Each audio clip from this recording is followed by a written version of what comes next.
Good morning, folks. This is Joel Steckler with Farming with Nature. I'm here out on our pasture with our second flock of 180 ewes, and they're not right around me at the moment, but I just wanted to point out this nice babbling brook next to me and how we're working with that to keep the water clean in the watershed and all the way down the rivers and keep harmful things out of the ocean. Notice this clean water running here. This water comes out of a neighbor's pond and flows across this property that we manage, and it runs pretty well all year, unless it gets really dry in the summer.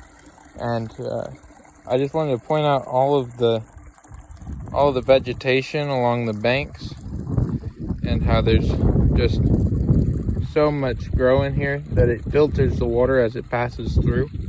And that's when we graze through here, we've got enough animals on it that we can knock in the banks and it'll be muddy water for about 10 minutes, but then it'll clean itself up, flush it off down the stream, and then it'll be a nice bank on the edge where new grass will start growing, and that new grass will filter a lot of dirt out of and silt that comes from the pond, and it'll capture it and add it to our soil, and it cleans the water so that I would drink water out of this stream on the other side of our farm. I wouldn't when it comes out of the neighbor's pond, but I would on the other side of our farm. I call these habitat streams is what I like to call them, because you know, all the creatures and little critters and stuff. Here's some. There's multiflora rose bushes. I don't know if you can tell it, but some of the tips are clipped off. That's the sheep like to do that to them, and that's just fine with me because I don't like them to get too big. They do make good sheep feed, but if they get too big, the sheep can't graze them.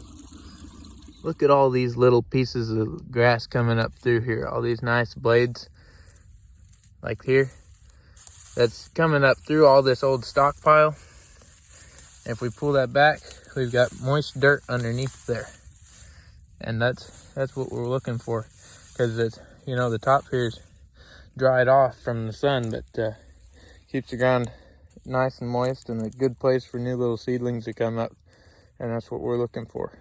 We've got this grazed down pretty hard, and we're gonna leave the animals on here another day yet, because we want to try and stretch and not put them on our next paddock. You can see over there it's greener than this one, but we want it to grow up enough so that we don't damage the plants when we graze it here. That's where they'll be going next. So every day rest it gets is that much better. So if there's still feed in this paddock, I'm going to feed that to them. These are ewes here. I don't want to get too close to them because they're resting and I don't want to disturb them. They take a nice nap about 10 o'clock in the morning and again in the afternoon, so it's good weather for a nap. I think I might take one with them myself here in a little bit.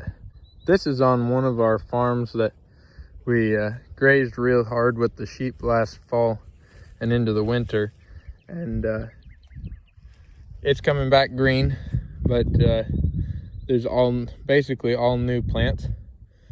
So just a note to myself as well as let you all know, I think what we're seeing is that laying it real flat with that many sheep, and we pushed them pretty hard on it.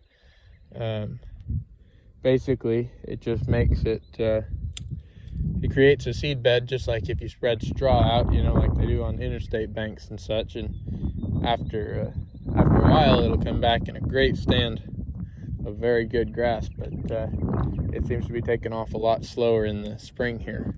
We've got earthworms in here. I don't know if you can really see it in here, but the turds of the earthworms are all up mixed in with the grass and all these new little seedlings coming up. This is a great way to build soil. This is Joel Steckler with Farming with Nature. If you like what you see, please subscribe. I always appreciate that. Leave some comments. I like listening to those too. So have a good day, folks.